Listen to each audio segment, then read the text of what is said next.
be, for this video ay tuturuan ko nga kayo kung paano dumami ang viewers nyo sa TikTok. Super madali lang talaga siya, super legit, ganon. Kaya ano pang hinihintay nyo, gawin nyo na rin mga ate kuya. Kaya ano pang hinihintay nyo be, super legit na, no apps, no website, ganun te. Then, bago tayo magsimula, huwag kalimutan mag-subscribe, mag-like, mag-comment, mag-share, para maraming makakita ng videos na ito.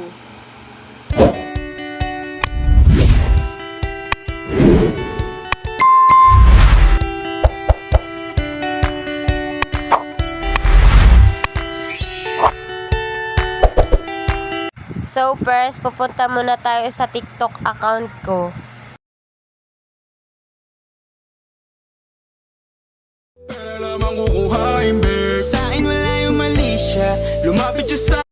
Para alam niya nga kung dumagdag ba o hindi. And yung pipiliin kong video is yung viewers niya is 21. Yung unang video, yan yung pipiliin ko. Then, pipindutin natin yung 21 views dyan and ikaka-link lang natin yung video na yan. Pagtapos nyo na nga nakapilink yung video na gusto nyo madagdagan ng viewers, pupunta na nga talaga tayo sa Chrome. At ang isi-search nyo nga sa Chrome ay FireLiker nga. Pagpasensya nyo nga lang talaga kung nabulol ako sa FireLiker.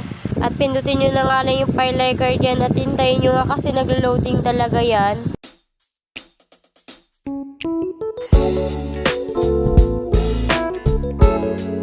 Then, pindutin nyo nga yung free TikTok views at sulatin nyo nga yung nasa taas.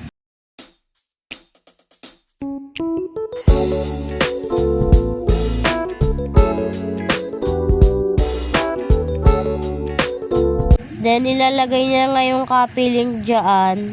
Pagkatapos nyo nga ilagay yung copy link nyo, ay hintayin nyo nga kasi naglo-loading talaga yan.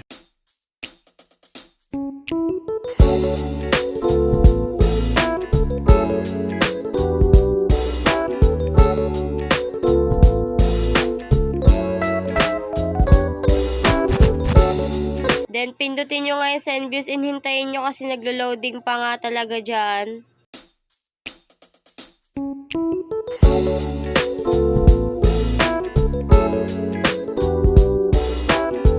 Scroll down nyo nga at hintayin nyo nga yung 10 seconds.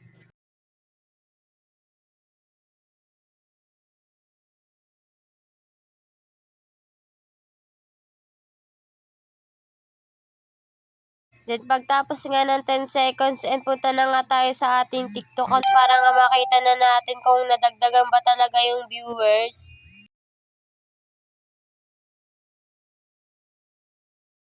Bitches, they come, they go. Hindi ako nonsense. Before I